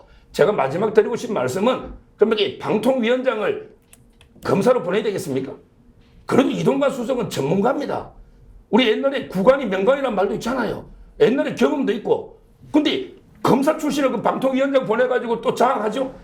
저는 차라리 전문성이 있는 이동관, 그래도 이게 옛날에 언론인 출신이고 동아일보 이러니까 구관이 명관이라서 지금 국무총리 교육부 장관이 그렇게 일을 잘하는 거군요. 다 명관은 아니지만 제 말은 이게 경험이나 옛날에 그게 오히려 전문성은 있으니 검사 출신을 방통위원장 보내는 것보다 낫지 않냐.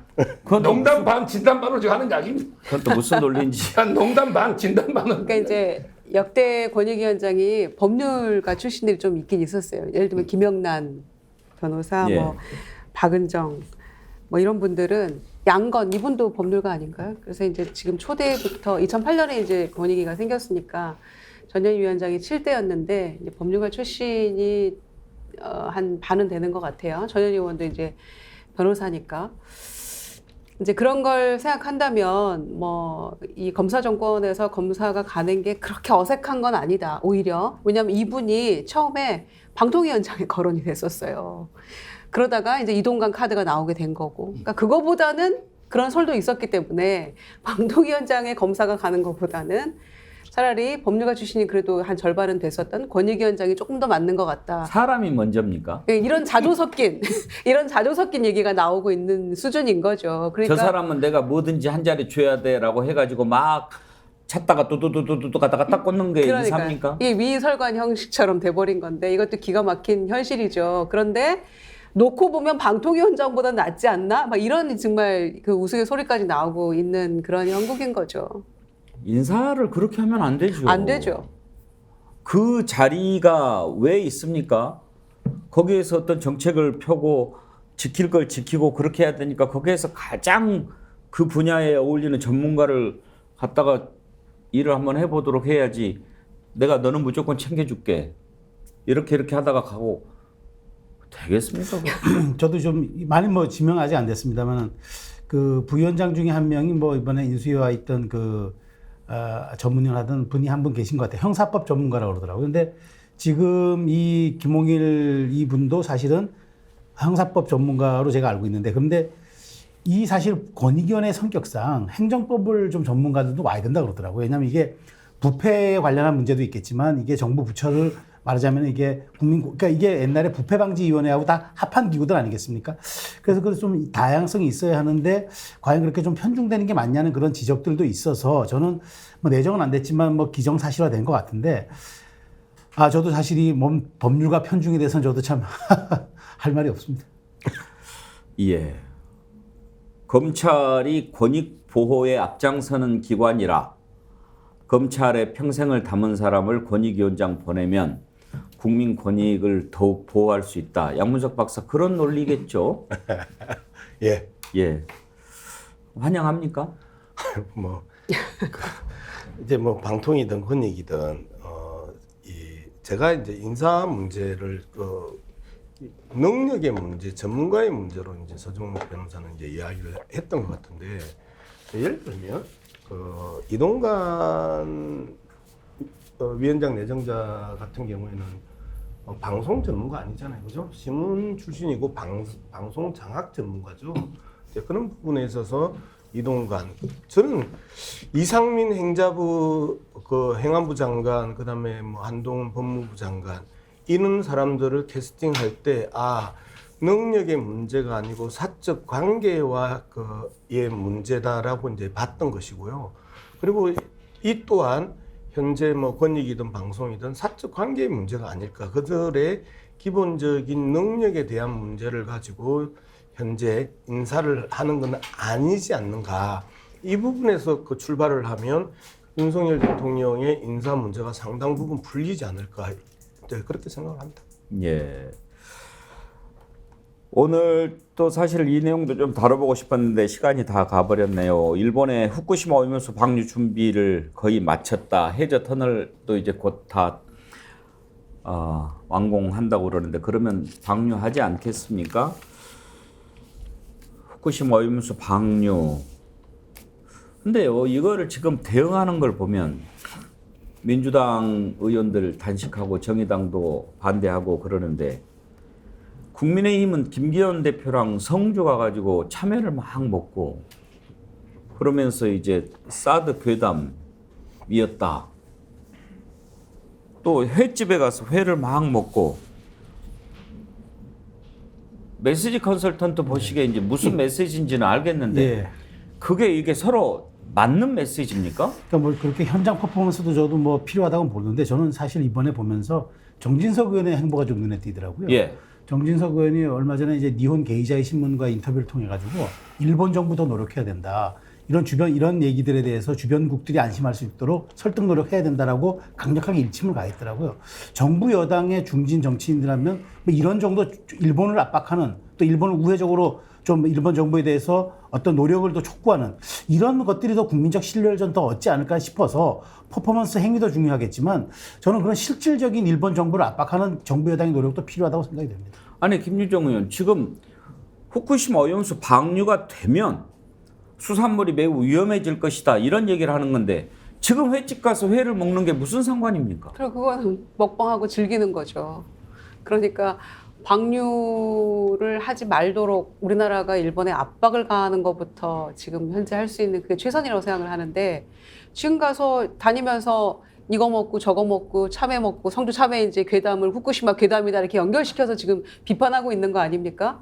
그런 일들이 지금 이 문제 해결에 어떤 도움이 되는지 잘 모르겠어요. 그러니까 이거는 마치 세월호 단식 투쟁하고 있는 그 분들 옆에서 피자 먹고 막 먹방 폭식 투쟁했던 그 사람들을 보는 것 같은 그런 느낌이어서 야당은 단식 투쟁하고 있는데 여기저기 다니면서 먹방하고 있는 이런 모습. 물론 그게 현실적으로 상인들에게 뭐 도움은 될 수 있겠죠. 국민들에게도 일정 부분 뭐 지금 먹어도 됩니다. 이런 얘기를 하는 사인일 수 있겠으나 근본적인 문제는 방류 이후에 어떻게 할 것이냐의 문제 아닙니까? 방류하고 나서 후쿠시마 가가지고 생선 먹고 이렇게 할 수 있나요, 지금? 지난번에 일본 갔을 때 나왔던 간식도 제대로 먹지 않았다는 얘기가 분분한 거 아닙니까? 서정욱 변호사는 지난번에 후쿠시마 오염수 방류한 다음에도 수산물 먹겠다고 공언을 하셨죠? 지금 이제 이번에 방류하는 거는요, 처리수입니다. 처리수. 그러니까 이제 저는 당연히 뭐 먹고요. 근데 제가 이 방송을 위해서 2011년도 뉴스를 많이 검색해 봤어요. 그때는요, 긴급 상황이라서 물 있잖아요. 완전히 그때는 핵폐수예요. 2011년도 핵폐수가 하루에 300톤씩 막 방출이 됐어요. 핵폐수가. 그러면 이게 4, 5년이 지나 돌았잖아요. 그러면 이게 지금 우리나라 물고기들, 태평양 물고기는 먹으면 안 되잖아요. 2011년도에 핵폐수가 300톤씩 나왔으니까. 그러니까 지금 먹잖아요, 사람들이. 오히려 저는 앞으로 방출되는 거는 처리수기 때문에 더 안전하다. 2011년에 배출된 물보다. 이렇게 보기 때문에 지금 먹는 게 더 의미가 있죠. 네, 제가 이야기해야 되죠. 시간은 다 됐습니다만 우리 양문석 박사님 정리해 주십시오.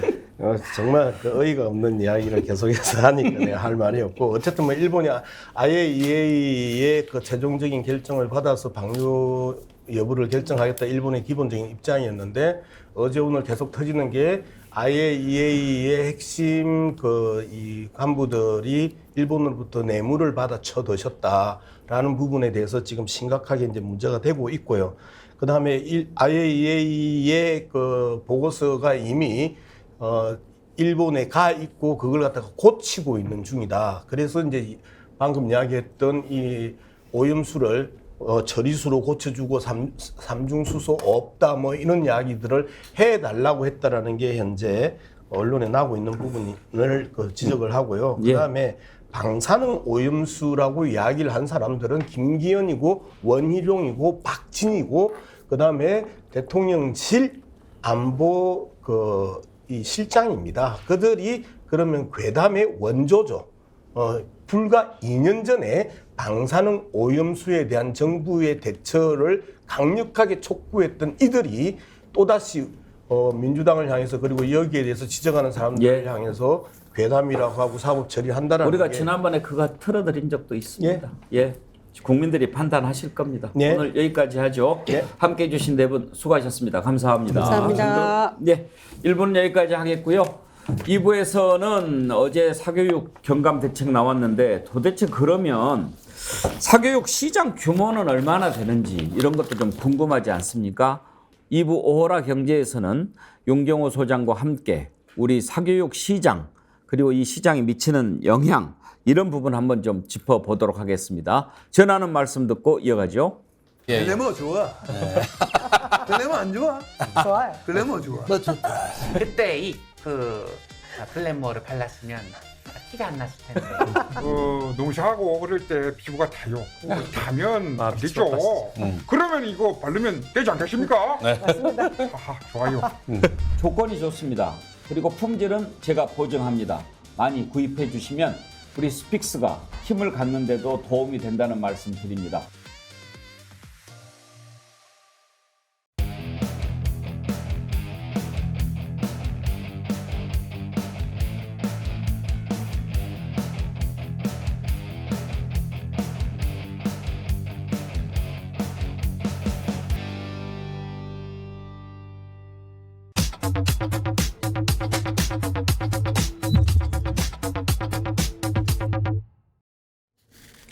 네, 오호라 경제 시작하겠습니다. 이번 주부터는요, 그 전에 최양호 박사, 용경호 박사 두 분이 함께 진행했는데 이번 주부터는 한 분씩 모시도록 하겠습니다. 두 분 다 워낙 걸출하셔가지고 두 분이 함께 진행하기가 좀 버겁다 하는 반응들이 좀 있어서 한 분씩 모시도록 하겠습니다. 오늘은 사교육비 시장 살펴보기로 할 텐데요. 앞부분 스픽스 글램모와 함께 드리는 선크림 세트 광고 보셨죠? 2+2 구매하시면 한정 수량으로 손선풍기 증정하고 있으니까요. 많이 구입하시기 바랍니다. 제키차님, 숨어있던 정어리 댓글 위에서 신탄진 휴게소에 들어왔어요. 지난 주말 93세 된 7남매의 어머니 생신에 4대 자손 31명이 모였습니다. 여기서 애들 13명 빼고 정어리 가입 홍보했습니다. 그중 7명을 확인했습니다. 100만 가지야 하셨는데 이렇게까지 애써주신 제키차님 감사합니다. 자연주의 화장품 글램모에서 드리는 선크림 아이크림 세트 보내드리도록 하겠습니다. 저희 스픽스 이메일로 주소랑 닉네임, 성함, 전화번호 남겨주시기 바랍니다. 오라경제 용경호 퓨처미디어 연구소장 나오셨습니다. 어서 오십시오. 안녕하세요. 오늘 사교육 시장 한번 좀 들여다볼까요? 예, 어제 이주호 교육부총리가 대책을 내놨어요. 네. 뭐 많은 분들이 지금 킬러 문항 뭐 제거 이렇게만 얘기를 이제 익숙해져 있는데 한마디로 얘기하면 사교육비 부담을 덜어주겠다 이거잖아요. 근데 도대체 우리 사교육비가 가계에 얼마나 지금 규모가 되는지, 얼마나 억누르고 있는지 이걸 한번 짚어봐야 정말로 앞으로 변화가 있을 건지 알 수 있지 않겠습니까? 우리 용경호 소장 같은 경우는 애들이 다 컸죠? 예, 저는 뭐 이미 30살을 훌쩍 넘겨버렸고요. 그러면 이제 옛날 학교 다닐 때 학원 좀 보냈죠? 예, 근데 저는 뭐 제가 중간에 해외에서 특파원을 좀 하면서 제 아이는 또 음악을 하거든요. 예, 그래서 고등학교 이후로는 그냥 해외에서 학교를 다녔어요. 물론 거기 공립학교를 다녔습니다. 그리고 이제 대학과 그 이후 뭐 석사과정, 또 연주자 과정 이런 걸 주로 이제 뭐 미국, 영국, 독일 이렇게 해가지고 저는 사실 국내에서 이 입시에 얼마나 많은 학원비, 사교육비가 드는지를 솔직히 말씀드려서 저는 생생하게 느끼지 못했어요. 그리고 사실 이제 예능이라든지 이런 부분들에 들어가는 사교육은 지금 우리가 말하는 사교육과는 조금 성격은 다르긴 하죠. 예. 단가도 다르고 뭔가 이 채널 통로도 다르고 조금 다르죠. 이따 말씀드리겠지만 초등학생, 중등학생, 고등학생 공이 왜 사교육을 합니까? 라고 학부모들에게 그다음에 학생들에게 물었더니 응답자의 한 50% 정도는 학교에서 배우는 게 부족하기 때문에 라고 일단 얘기를 했어요. 그런데 그 다음 두 번째 차지하는 비율이 한 26% 되는데요. 실은 뭐냐면 선행학습 때문입니다. 이렇게 응답을 했어요. 근데 통상 주변에 많은 예를 보면 선행학습이라는 게 너무나 우리는 지금 일반화되어 있지 않습니까? 근데 왜 선행학습을 하느냐? 결국 우리 아까도 뭐 슬쩍 다뤄졌습니다만 유명 대학 그리고 그 유명 대학 안에는 우리 대한민국은 대학이 서열화되어 있잖아요. 그 서열화되어 있는 대학의 1, 2, 3 그다음에 일부 뭐 카이스트부터 시작해서 이공계 몇 개 대학 그리고 의과대학 이런 것들에 대한 선호 현상 때문에 이 선행학습이 지금은 일반화돼 있는 그런 형국이죠. 예. 자, 그러면 그렇게 여러 가지 이유 때문에 사교육 시장이 자꾸 이제 늘어난 것은 우리가 학원 간판만 봐도 알 수가 있는데 규모를 얼마나 잡고 있습니까? 그 공식적인 통계가 일단 있어요. 교육부와 통계청이 매년 조사를 해서 3월에 발표를 합니다. 그게 연간 단위로 쭉 발표가 됐는데요. 우리 통계 지금 저기 나오네요. 2018년에는 전체 총액이 19조 5천억, 20조가 안 됐죠. 그 후로 매년 증가를 해서 2022년 작년 현재는 전년보다 한 10% 정도 늘어서 26조 원. 2020년에 잠깐 빠진 건 코로나 영향이었겠는데요. 코로나가 이제 그 2020년 한 2월 정도부터 코로나가 시작된 거잖아요. 그러니까 이제 집합이 금지가 됐습니다. 대면 그렇습니다. 집합 금지, 그다음에 대면 접촉 금지 네. 때문에 학원들이 된서리를 맞았잖아요. 그 영향이 있지만 그래도 줄어든 규모는 생각보다 많지 그러네요. 않죠. 문제는 저 26조가 제대로 현실을 다 반영한 거냐. 이건 또 별개의 문제라는 거죠. 네. 왜냐하면 저기 위에 왼쪽 끝에 있습니다만 한번 위쪽을 한번 보세요. 조사 방식이 저겁니다. 예. 전국의 초중고 3,000개 학교 내 학급에 7만 한 4,000명, 5,000명 되는 학생과 학부모를 대상으로 이미 지나간 거에 대한 지출을 조사를 해요. 예. 그런데 이 지출 조사의 평균이거든요. 평균이라는 얘기는 가계의 가처분 소득이 아주 많은 곳과 중위보다도 더 아래에 있는 곳이 다 합쳐진 거거든요. 그러다 보니까 흔히 말하는 우리는 이제 소득 분위를 1분위부터 5분위까지, 5분위는 아주 상위 계층이잖아요. 상위 계층과 중간 평균, 그다음에 하위 계층이 엄청난 차이를 보입니다. 그럼요. 항상 평균은 함정이 있는 거 그렇습니다. 아닙니까? 평균의 함정 때문에. 예. 그래서 저 26조 원이라는 총액도 과연 다 반영된 거냐. 26조 원이면 2022년 우리 GDP를 명목 GDP로만 해도 2,150조 정도 되니까 한 1.23% 정도 되는 거죠. GDP에 과연 1.2%, 1.3%만 우리가 사교육비로 지금 쓰고 있는 건가? 고개를 지금 한번 이제 평균의 함정을 얘기했는데 예. 저 사교육 시장 규모를 이제 전체 학생으로 나누면 1인당 부담액이 나올 거 아닙니까? 예. 그렇게 해서 따져봤더니 초등생 학원비가 44만 원 이렇게 나오는 거예요. 예. 현실하고 완전히 거리가 있는 얘기 그렇습니다. 아닙니까? 44만 원짜리 지금 한 달에 1년인가요? 한 달입니다. 월. 한 달에. 월. 이 정도 드나요? 아마 훨씬 더 될 거라고 지금 보시는 아이들을 둔 학부모님들은 얘기하실 거예요. 예. 조사에 또 하나 이제 어디에 주로 많이 쓰십니까? 했더니 첫 번째가 역시 영어더라고요. 네. 영어. 두 번째는 수학.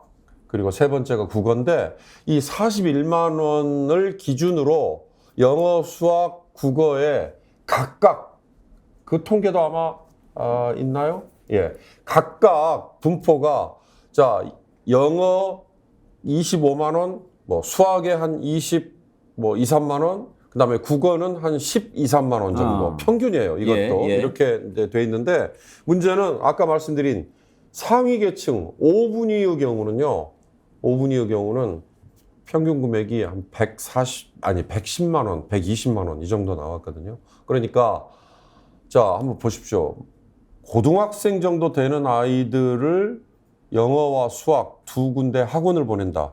그것도 흔히 말하는 강남의 뭐 대치동 위주의 학원을 보낸다. 아니면 소수의 그룹에게 개인교사 가르침을 받는다. 이럴 경우에 120만 원으로 감당이 되는가? 이거 역시도 무슨 소리야? 우리는 훨씬 더 많이 쓰는데 이런 이제 끝에 있는 분들은 훨씬 더 극단의 사례도 있을 수 있죠.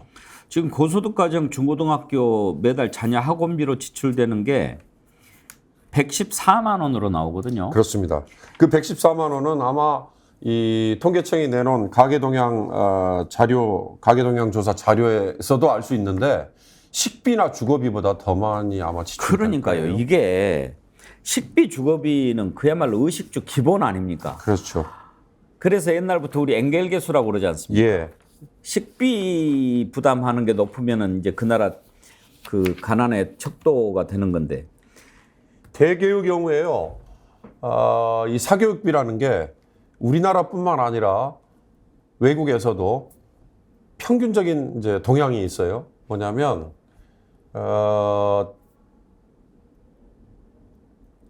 각의 소득 수준이 낮을수록 오히려 사교육비를 많이 써야 되거든요. 왜냐하면 공교육에서의 이 보충이 공교육 자체도 혜택을 덜 입는다라는 생각을 하니까. 근데 우리는 아까 말씀드린 것처럼 명문대학에 가야 된다는 그 선호 의식, 그다음에 대학의 서열화 때문에 우리는 오히려 고소득층일수록 그다음에 부모가 교육을 더 많이 받은 가정일수록 사교육비를 더 많이 쓰는 아이러니한 현상이 나오고 있죠.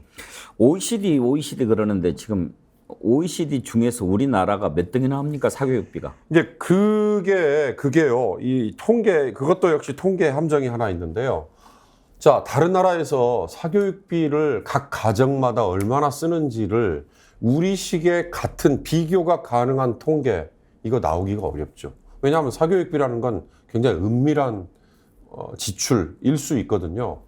다만 OECD가 통계를 내는 게 하나 있습니다. 뭐냐면 30개 구성국 중에 가계에서 교육비에 지출을 얼마나 하는지 이걸 물어요. 근데 이 교육비의 지출 중에 OECD는 반드시 가계가 부담하는 거, 이걸 영어로는 private spending이라고 얘기하고요. 그 반면에 공공에서 부담하는 거, 그럼 뭐겠습니까? 정부가 부담을 하는 거 얘기하는 걸 거 아니에요. 퍼블릭 스펜딩이라고 하거든요. 이 공공에서 부담하는 거, 이 두 가지를 합쳐가지고 그 나라의 GDP 중에 교육비가 얼마나 지출됐는가 이걸 따져요. 근데 이제 그 숫자를 따질 때에는 항상 우리에게 있는 함정이 뭐냐면 대학 등록금이 거기엔 포함이 됩니다. 그러다 보니까 자, 대학 등록금이 높은 나라의 순위를 매기면요. 미국이 단연 넘버원이고요. 두 번째가 대한민국이에요. 세 번째가 일본 정도 됩니다. 그래서 이 세 나라는 교육비에 가계에서 부담하는 지출이 굉장히 높게 나옵니다. 왜냐하면 우리는 대학 등록금, 장학금 비율이 다른 나라에 비해서 낮고요.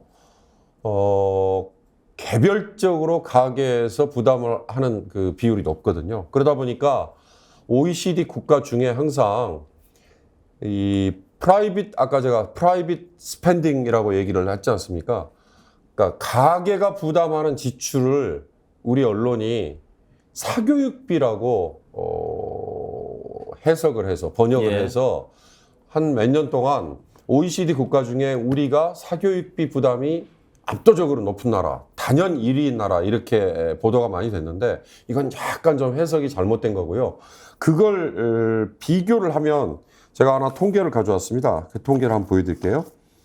자, OECD 이 국가들 중에 제가 한번 보여드릴게요.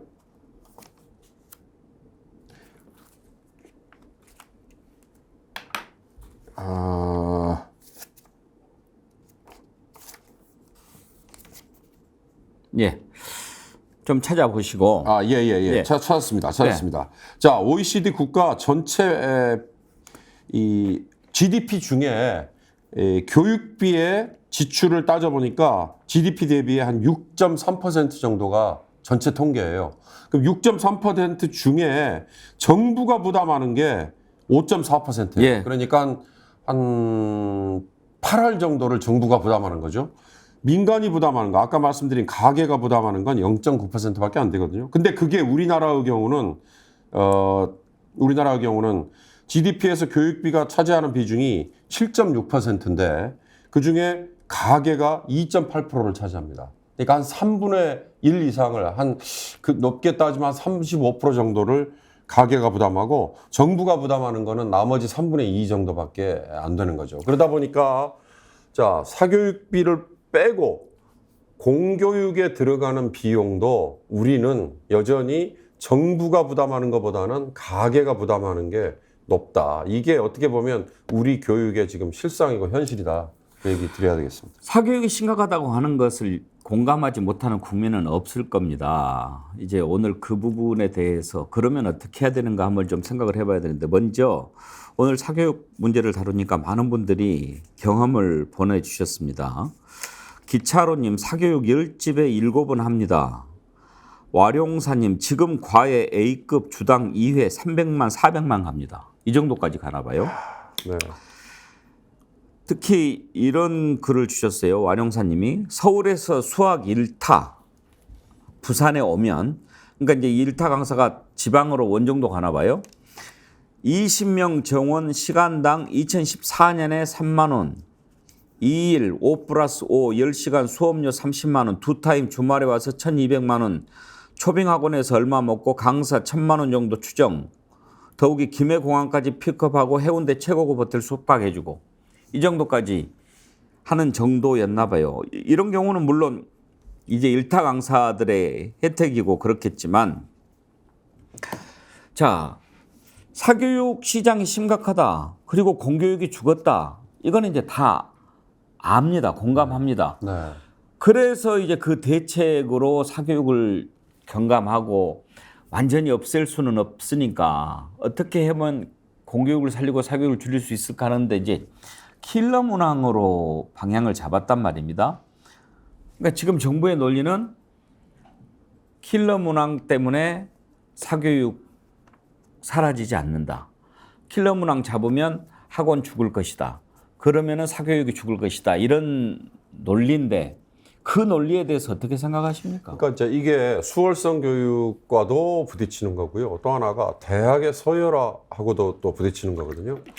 그러니까 킬러 문항이라는 어려운 문제가 모의고사든 아니면 수능 본고사의 윗부분을 차지하고 있는데 이것이 상위 몇 퍼센트의 아이들에게 얼마나 영향을 미칠 것이냐. 그 이걸로 인해서 변별력이 확 이제 나눠지는 건데 이걸 없애는 경우에 그러면 나머지 전체 수험생도 모두 다 이 부담이 덜어질 것이냐. 전문가들 얘기를 들어보면요. 상위 몇 퍼센트, 상위 5% 이내, 아까 말씀드린 것처럼 대학을 서열화했을 경우에 첫 번째, 두 번째, 세 번째, 네 번째 대학, 그리고 의과대학이나 아니면 이공계의 무슨 카이스트나 아니면 이런 전문적인 분야를 연구하는 대학들, 이런 대학들에 가는 아이들 이외에 나머지 아이들도 킬러 문항 제거라는 걸로 인해서 과연 그러면 사교육 부담으로부터 벗어날 수 있을 것이냐. 이게 제가 그래서 이런 통계를 또 하나 말씀드려 볼게요. 우리가 그동안에 사교육비에 그렇게 많은 돈을 쏟아 부었는데 이 명문대학 진학증후군이라는 거 그리고 또 뭐 다른 여러 가지 뭐 부모들의 뭐 생각 이런 게 다 어우러져서 나온 거잖아요. 근데 정작 결과는요. 대학을 졸업하고 나서 전공과 무관한 직업을 갖고 사회활동을 하는 친구들이 근 뭐 20% 이렇게 이상 된다는 건데 이거는 아주 대표적으로 학생의 능력과 시장의 수요가 불일치하는 걸 보여주는 거잖아요. 또 하나 블룸버그가 최근에 낸 아주 재밌는 분석 기사 중에 나라별 비교를 한번 해봤대요. 1인당 교육비를 쏟아붓고 나서 그 아이가 사회활동을 하고 기여를 해서 생산하는 GDP 이거 비중을 한번 따져봤더니 우리나라는 6.5배 정도밖에 안 되더라는 거죠. 이게 낮을수록 사실은 생산성이 떨어진다는 얘기인데 일본은 한 8배. 정말 이 사교육 얘기를 하면서요. 사교육 참여율이 가장 낮은 세계 첫 번째 나라를 어디를 꼽은지 아세요? 아일랜드입니다. 유럽의 아일랜드. 아일랜드는 사교육 참여율이 한 20%가 안 돼요. 우리는 아까 그 통계청과 교육부 통계에 의하면 사교육 참여율이 78%입니다. 그러니까 아일랜드 같은 경우는 이제 예를 들으셨는데 지금 신기섭님이 그런 글 주셨어요. 사교육은 교육에서 해결할 문제가 아닙니다. 사회 전반에서 해결해야지. 공부 좀 못해도 인간답게 살 수 있으면 입시에 목매달지 않습니다. 이런 의견 주셨잖아요. 그러니까 아일랜드라고 하는 나라가 어떤 나라입니까? 기본적으로 사교육을 안 받아도 대학 가는 거라든지 대학을 가든 안 가든 나와서 자기 일자리를 갖고 일하든지 이런 시스템이 갖춰져 있는 거 아닙니까? 바로 그겁니다. 그래서 제가 그 다음에 또 하나 우리의 통계와 선진국 통계, 다른 나라와 통계 큰 차이를 보이는 거 하나만 짚어드리려고 그런 건데요. 실업계 학생 비율입니다. 그러니까 굳이 대학을 가지 않아도 고등학교를 마치고 본인의 적성에 맞는 곳에서 취업을 해서 일을 하고 사회생활을 할 수 있는 우리는 18%밖에 안 됩니다. 다른 OECD 국가 평균 44%예요. 그러니까 굳이 대학에 가지 않아도 나는 사회의 한 일원으로서 충분히 경제활동을 하고 살아갈 수 있다. 물론 만족도에서의 차이, 그다음에 벌어들이는 급여에서의 차이는 있겠죠. 그러나 급여가 많다고 해서 하이 셀러리, 고연봉이라고 해서 만족도가 반드시 높다. 꼭 그것만은 아니거든요. 그러니까 이제 오늘 이 얘기를 드리고 나면 나중에 결론적으로는 자, 우리가요. 의무교육이라는 거 우리 하잖아요. 예. 우리는 지금 법적으로 의무교육은 중등 예. 학교까지 아닙니까? 고등학교와 대학교는 선택일 겁니다. 이제 이게 고등학교까지 의무교육이 갈 수도 있어요. 대학은 선택이긴 하지만 대학도 공교육입니다. 왜 공교육이라는 표현을 하는지 아세요? 오픈 투 퍼블릭, 영어를 써서 죄송합니다. 누구에게나 다 열려 있어야 예. 되거든요. 그게 공교육이에요. 사교육은 프라이빗입니다. 선택적으로 이루어져야 되는 거거든요. 이 사교육이라는 거는 평생교육도 사교육이 될 수 있어요. 평생교육도 공교육이 될 수 있습니다. 그러니까 이 사회가 서열화되고 그다음에 명문대학 증후군이라는 거는 골든 티켓 증후군이라는 얘기도 하거든요. 그 명문대학과 몇몇 학과 뭐 이런 거를 가야만 나중에 사회에서 제대로 대접받고 경제적으로 윤택하게 살 수 있다라고 하는 그게 지금 부모들과 학생들 모두의 생각을 휘어잡고 있으니까 결국은 이 사교육 시장이라는 게 정부가 과연 킬러 문항 제거 이 한마디로 이 사교육 시장이 과연 줄어들 수 있을까? 사교육비 부담에 예. 압박으로부터 해소를 해줄 수 있을까? 저는요, 이 정부가 계속 본질을 놓치고 있다 그런 생각을 합니다.